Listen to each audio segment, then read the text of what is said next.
Bonjour, je suis Céline, magnétiseuse, énergéticienne, maître Reiki. Alors, avant de commencer la vidéo à proprement parler, ne soyez pas surpris s'il y a un petit ronron en fond sonore. C'est simplement donc mon ventilateur, parce qu'on est en période de canicule et qu'il est vraiment donc le bienvenu. Alors donc aujourd'hui donc une vidéo un peu différente de ce que je fais habituellement, mais j'ai eu plein de personnes qui m'ont posé donc des questions concernant donc ma spécificité, c'est-à-dire les personnes atypiques. Donc effectivement je suis magnétiseuse énergéticienne auprès de personnes atypiques, c'est-à-dire des personnes qui présentent le côté haut potentiel intellectuel, éventuellement des troubles 10, des troubles de déficit de l'attention avec ou sans hyperactivité, et aussi donc les autistes. Alors pourquoi je travaille donc avec eux? Tout simplement parce que mes parents donc sont atypiques, je suis atypique, mes enfants sont atypiques, mon mari est atypique et j'ai pas mal d'amis aussi qui sont atypiques, tout simplement parce que voilà, on est d'un point de vue énergétique, voilà, on a des énergies qui se regroupent souvent parce que on est bien ensemble, tout simplement. Ça me permet en fait de savoir ce côté atypique par mon expérience, où est-ce que je peux travailler en énergétique, mais pas que, aussi d'un point de vue développement personnel, puisque j'ai moi-même utilisé donc certaines méthodes, que ce soit pour moi ou que ce soit auprès donc de ma famille ou de mes enfants, qui font que je peux donc aussi aider donc les personnes qui vivent avec cela ou qui vivent auprès de personnes qui ont ce côté atypique, et de pouvoir un petit peu donc les aider, les aiguiller sur ce cheminement, que ça soit donc en tant que personne atypique ou parent d'enfants atypiques. Voilà. Aujourd'hui, j'ai décidé donc de parler des hauts potentiels intellectuels. Alors souvent, on les appelle les surdoués. Donc j'aime pas trop ces nominations, tout simplement parce qu'il y a beaucoup de jugements qui sont faits sur ces nominations. C'est-à-dire que pour certaines personnes, aussitôt on parle de cela, on est des personnes agaçantes qui sont censées être supérieures donc intellectuellement donc aux autres. Or, ce n'est absolument pas cela, puisque effectivement, il faut savoir que à l'heure actuelle, pour les enfants précoces, par exemple, il y a 30% d'enfants qui sont au potentiel intellectuel et pourtant ils sont en échec scolaire.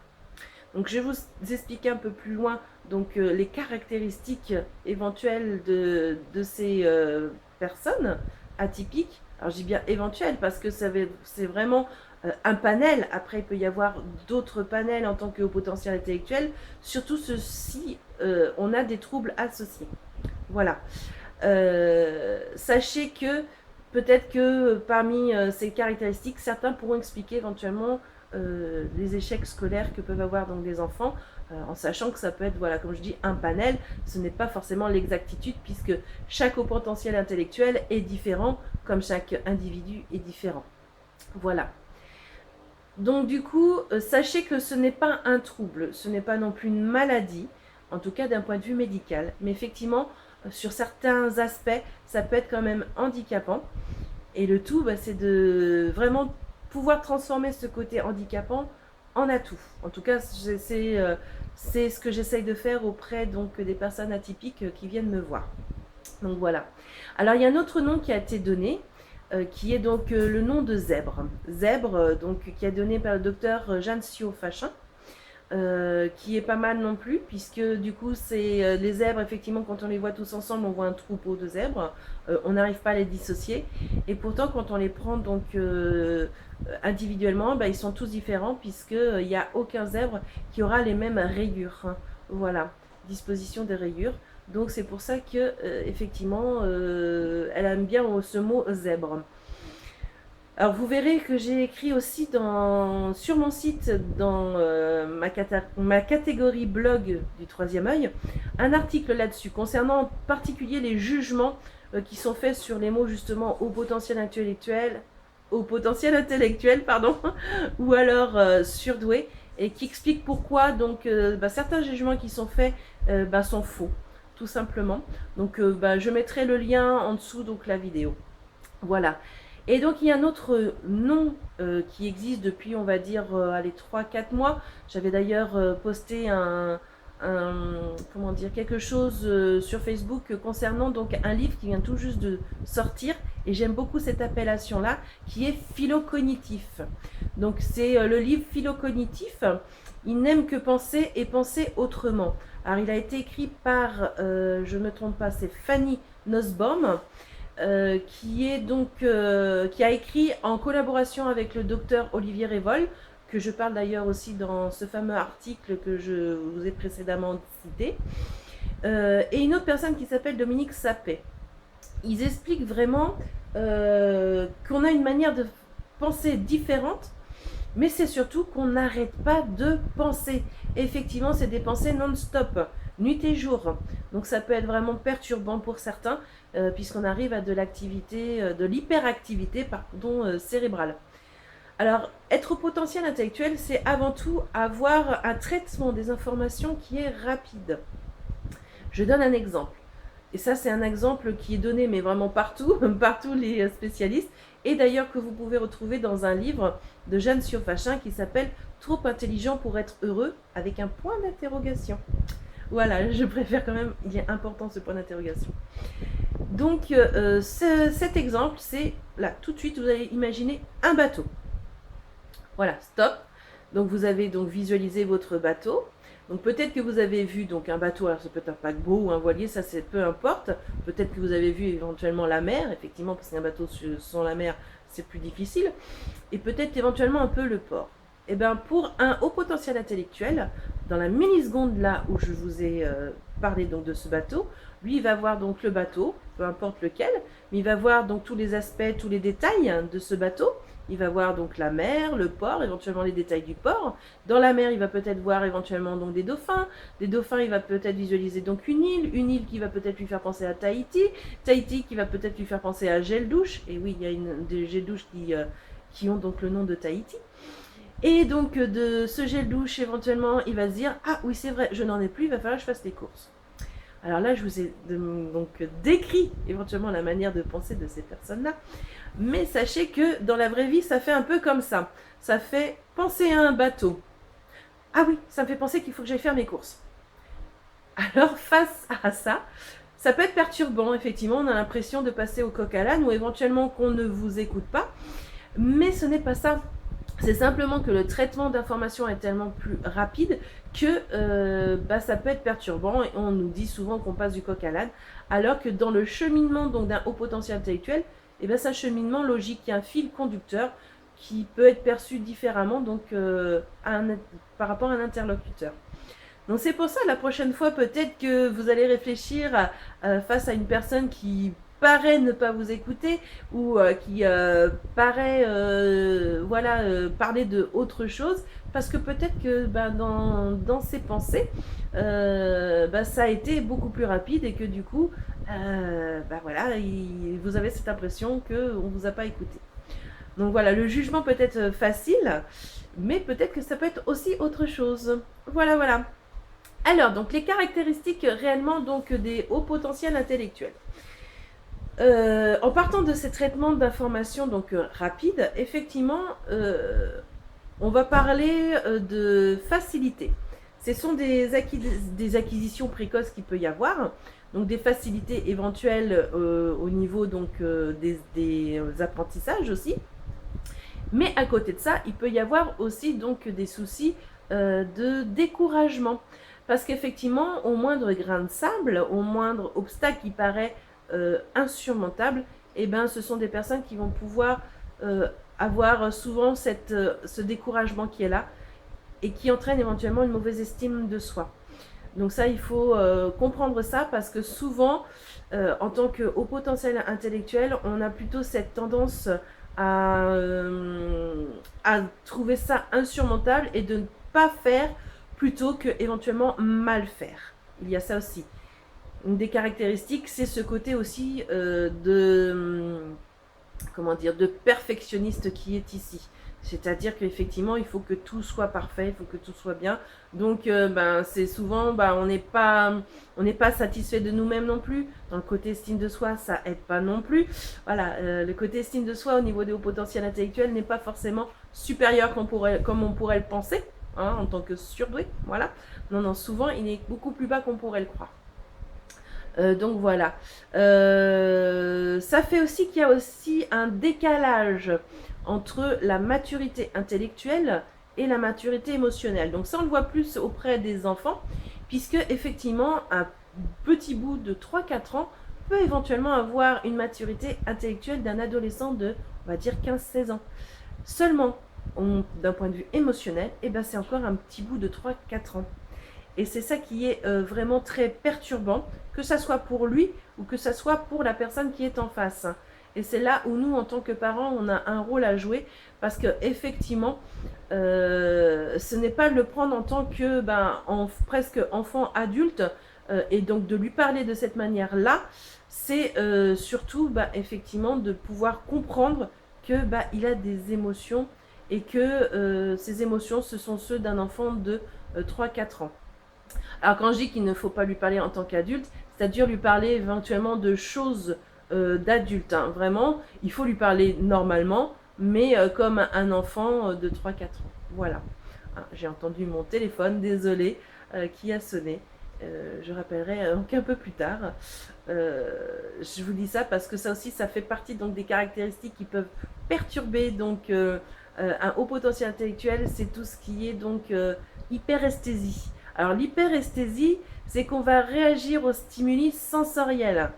Donc, c'est-à-dire les bruits, le ventilateur par exemple, le téléphone, et éventuellement donc le bruit des enfants qui peuvent être en haut parce qu'on est en période de vacances, voyez, ça peut être ça, mais un bruit voilà qui perturbe et on n'arrive plus justement à penser. C'est presque ça, c'est que on est perturbé et voilà, c'est que notre esprit va aller ailleurs en fait, puisque qu'on n'arrive pas à penser. Donc ça peut être aussi donc un souci d'un point de vue des odeurs, un souci d'un point de vue donc de la lumière, un point de vue le toucher. Là ça aussi, il y a certaines matières qu'on a du mal à toucher. Moi je sais que j'ai une phobie sur quelque chose que je ne dirai pas, sinon ça va être très très désagréable donc à penser. Mais effectivement donc le toucher peut faire partie donc de cette hyperesthésie. C'est vraiment tout ce qui touche vraiment au sens, aux 5 sens. Donc là, ça fait partie aussi du côté donc au potentiel intellectuel. Donc du coup, il y a cette hypersensibilité aussi qui est là. Hypersensibilité. Donc ça par contre, ça a été prouvé scientifiquement puisqu'on a pu constater qu'il y avait donc des zones cérébrales qui étaient hyperactives face à des émotions. D'où effectivement donc les émotions exacerbées. Et c'est pour ça que, en tant que parent d'enfants donc à haut potentiel intellectuel, ne croyez pas qu'ils font automatiquement donc un caprice. Pas du tout. C'est éventuellement qu'ils n'arrivent pas à gérer leurs émotions parce qu'un tout petit rien pour nous peut paraître énorme pour eux. Et même en tant qu'adulte, quelquefois, un tout petit rien pour certains, pour nous ça peut paraître énorme et que émotionnellement ça nous travaille beaucoup, beaucoup. Donc c'est pour ça que, pareil, hein, par rapport au jugement, il faut faire vraiment très attention à cela, parce que souvent on peut nous dire elle fait un caprice, ou alors elle se prend pour une star, ça peut être ça, mais c'est que non, un petit rien pour vous peut paraître très important donc pour nous en tant que haut potentiel intellectuel et pour ces enfants-là. Et donc, quand en tant qu'adulte, on arrive peut-être un peu mieux à gérer les émotions, et encore pour certains, c'est pas si évident que ça. Mais pour un enfant, il faut être là à l'aider. Donc le rôle des parents est vraiment très important.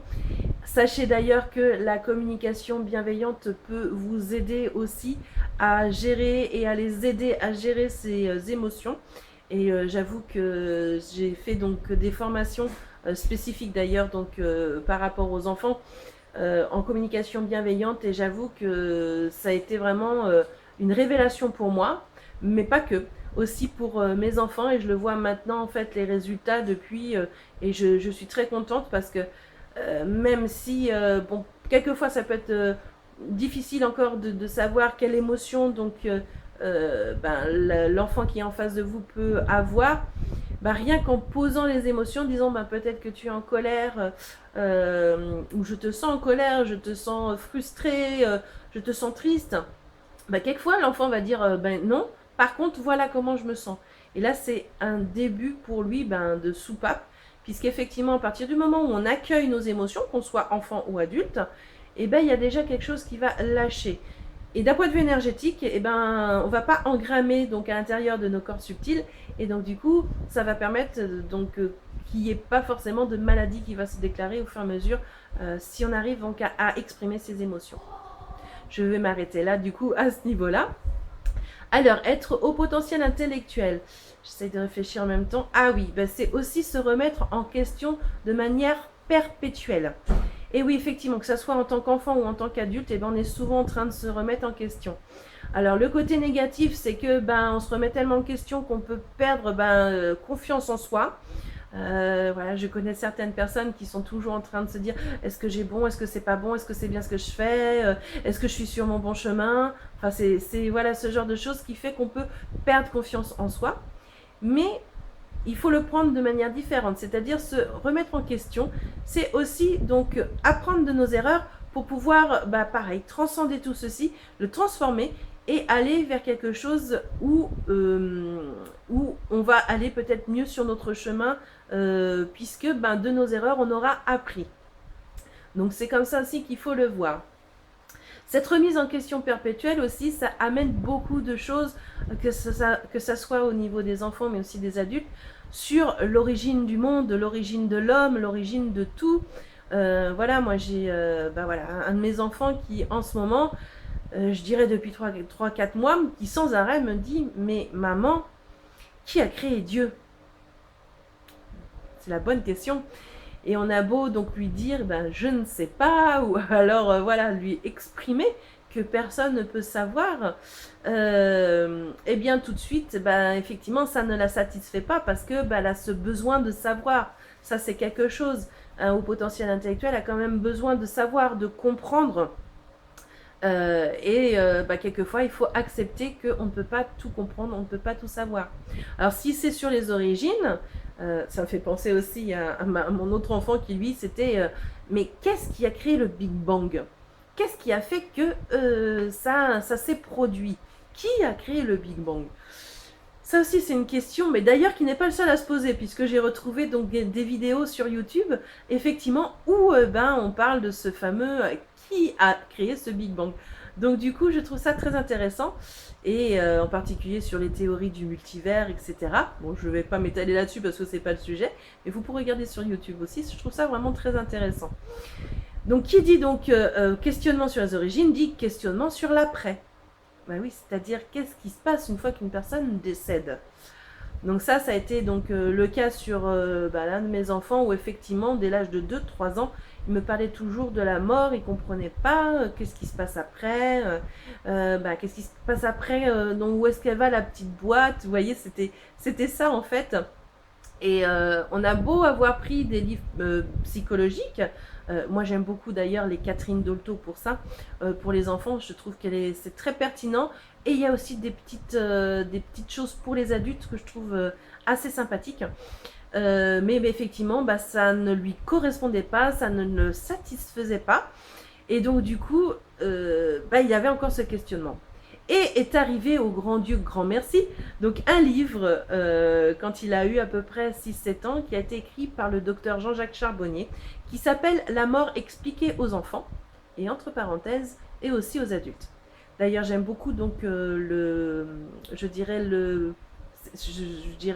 donner en exemple, et puis le proposer aux personnes qui viennent me voir, parce qu'effectivement, ce côté de la mort est souvent, il y a une peur qui est liée à ça, c'est la peur de la mort, effectivement, souvent qui est présente. Et ce livre a beaucoup aidé auprès donc, des personnes qui viennent me voir à soulager, à pouvoir voir différemment cet aspect de la mort. Et donc mon petit bout, effectivement, donc après avoir lu ce livre, alors ça a pris quelques temps, quelques semaines, les chapitres sont très courts, ils sont très très bien écrits, mais c'est vrai qu'on ne peut pas ingurgiter ça donc en une seule fois. Donc ça a pris quelques semaines, voire peut-être quelques mois, je ne m'en souviens plus. Mais depuis, il ne m'en parle plus du tout. Il a adhéré, il a acquiescé, et ça fait partie finalement de la vie pour lui, la mort. C'est juste vraiment un passage. Donc c'est comme ça qu'il le vit maintenant. Et il n'a plus ce questionnement-là, puisque il a eu finalement sa réponse. Donc voilà. Le côté haut potentiel intellectuel, alors sachez que on a un côté très empathique. Donc l'empathie, c'est simplement comprendre le sentiment des autres. Et oui, on a cette faculté-là. Par contre, attention de ne pas rentrer dans la compassion, c'est-à-dire de vivre le sentiment des autres avec eux. C'est-à-dire que voilà, on va vivre pleinement, donc j'ai un bon exemple là-dessus, qui est ma propre expérience à l'école, puisque en CE1, j'avais un maître qui criait tout le temps. Alors, il ne criait pas sur moi, parce que j'essayais de me fondre dans la masse, donc j'essayais d'être, on va dire, plutôt à ne pas, voilà, vraiment à ne pas me faire remarquer. Mais ben, les autres enfants donc se faisaient donc disputer, et ils criaient tellement fort que ben, c'est moi qui pleurais en fait pour les autres. Je ressentais finalement ce que les autres pouvaient recevoir quand ils criaient, et je pleurais pour eux. Donc c'était assez perturbant. Ça m'a tenu, je dirais, jusqu'en troisième. Effectivement, ça a été assez long, donc très perturbant. Et moi, ça m'a provoqué même des phobies scolaires, c'est pour dire. Donc voilà. Et bah, ça s'est arrangé bien sûr à la longue, puisque je ne pourrais pas faire le travail que j'ai à l'heure actuelle. Puisqu'il faut savoir que quand on est dans cette compassion, souvent aussi, on a envie de sauver les personnes, puisqu'on vit les émotions avec eux, on a envie de les sauver et un petit peu se sauver soi-même. Ben non, maintenant c'est vrai que je suis plus vraiment dans l'empathie, puisque là j'accompagne donc plein de personnes, hein, pas que effectivement que les atypiques, j'ai aussi des personnes qui sont en burn-out, et c'est vrai que cet accompagnement, ben, je suis là vraiment pour comprendre ce qu'ils peuvent vivre, mais je suis surtout là pour les accompagner, pour les aider à se sauver eux-mêmes, on va le dire comme ça, puisqu'il n'y a que eux qui pourront donc s'aider. Vraiment, voilà. Alors cette empathie permet aussi d'avoir une sorte d'intuition aussi qui peut être là. En plus, c'est avéré, alors c'est très paradoxal, mais les hauts potentiels intellectuels utilisent en majorité et en priorité la partie droite du cerveau, donc liée au créatif et à l'imagination, avant la partie gauche, c'est-à-dire le côté intellectuel. Donc c'est très paradoxal et pourtant c'est ça. Et la partie droite du cerveau, c'est aussi l'intuition.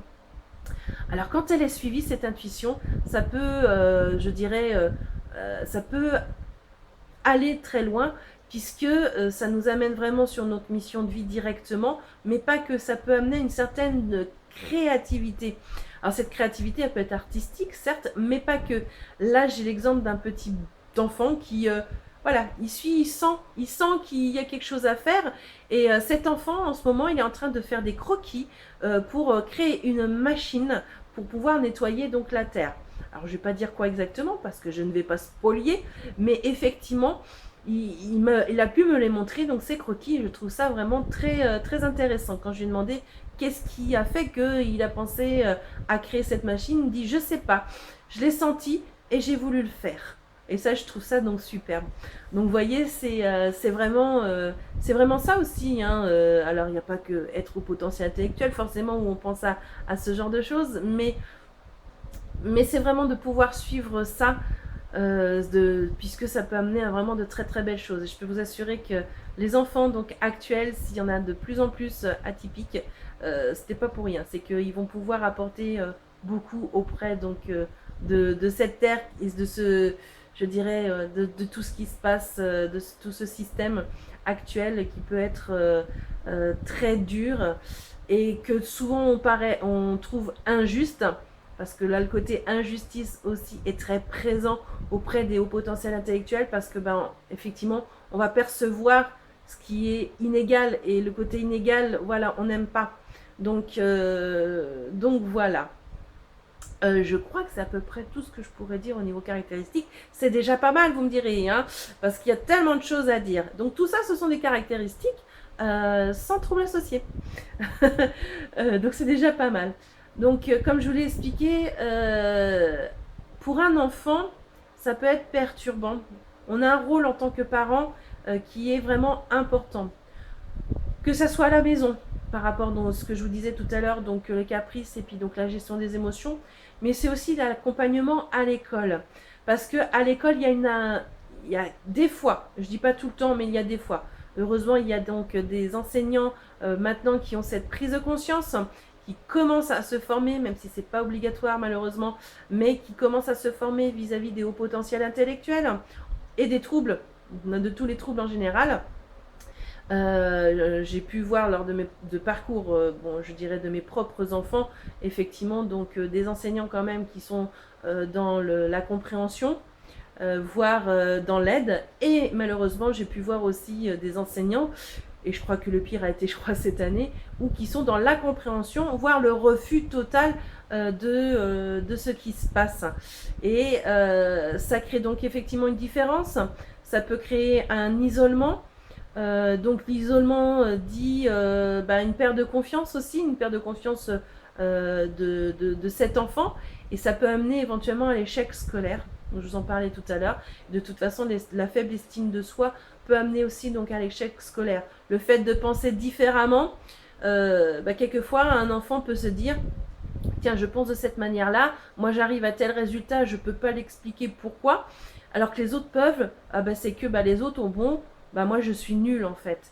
Et c'est là où il peut y avoir un engrenage. Et nous, en tant que parents, il est important de les soutenir et d'être plutôt à soutenir plutôt que de punir ou sanctionner en disant voilà, t'as pas pu démontrer, c'est pas un jugement que je porte, je préfère préciser, c'est simplement peut-être, et j'espère qu'avec cette vidéo, vous pourrez comprendre leur manière de penser de manière différente, et que le mieux c'est quand même de les soutenir, de pouvoir les aider, et en particulier la gestion des émotions, et de pouvoir leur permettre d'avancer et d'augmenter cette estime d'eux qui peut être vraiment assez faible.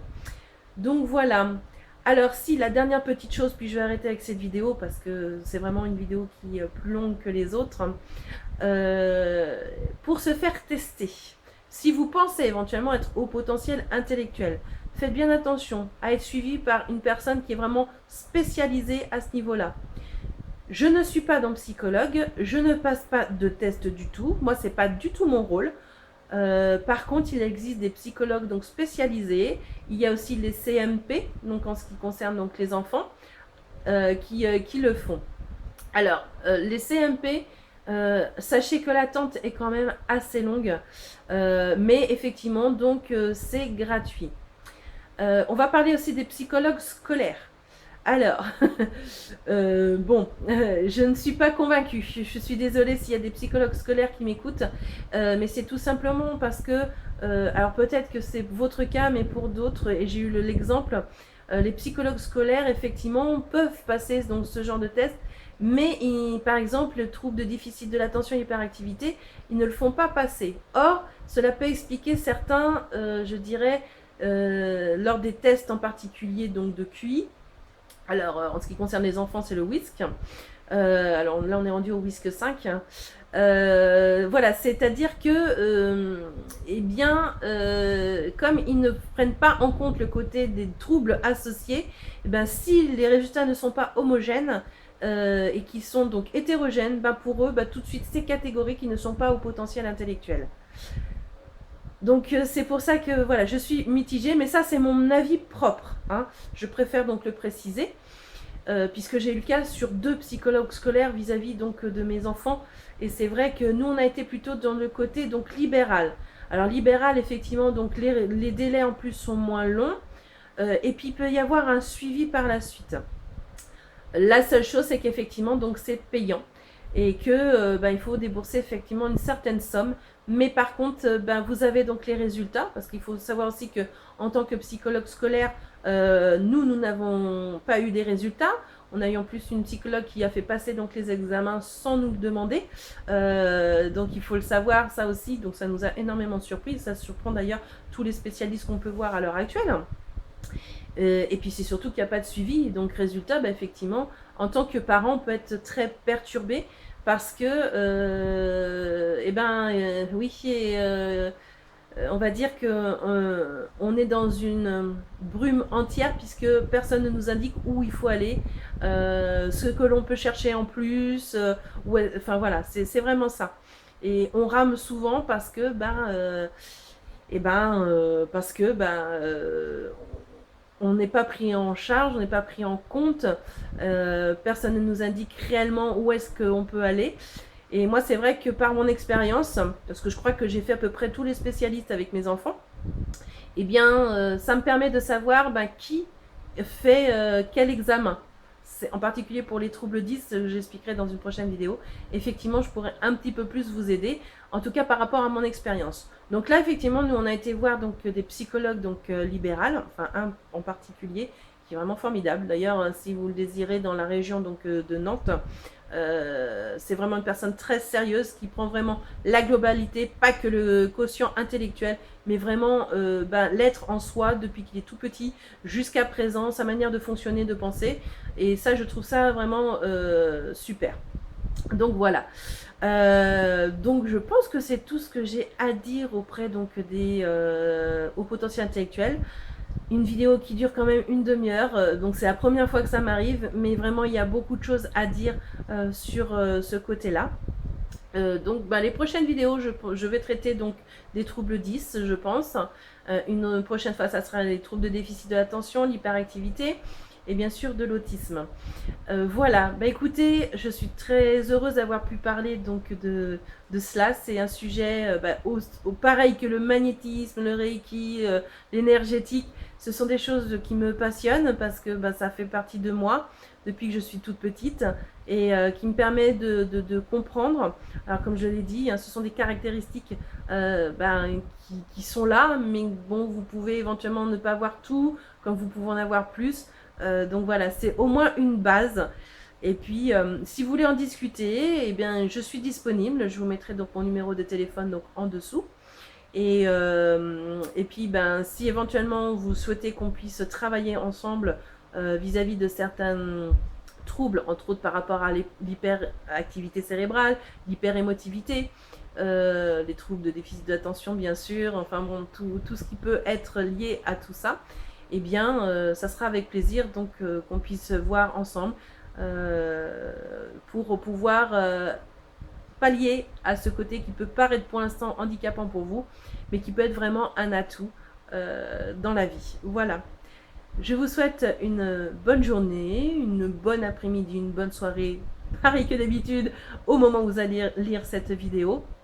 Et j'espère ne pas vous avoir trop ennuyé. Mettez-moi en commentaire, voilà, s'il y a des choses qui vous ont passionné, si éventuellement vous avez l'impression de correspondre à ce côté atypique. Voilà, mettez-moi vraiment tout ce que vous ressentez. Et puis en tout cas, moi je suis ravie de vous retrouver lors de ces vidéos, un peu questions-réponses quelque part. Donc voilà, je vous souhaite du coup, comme j'ai dit tout à l'heure, une bonne journée. Et puis je vous dis du coup à bientôt.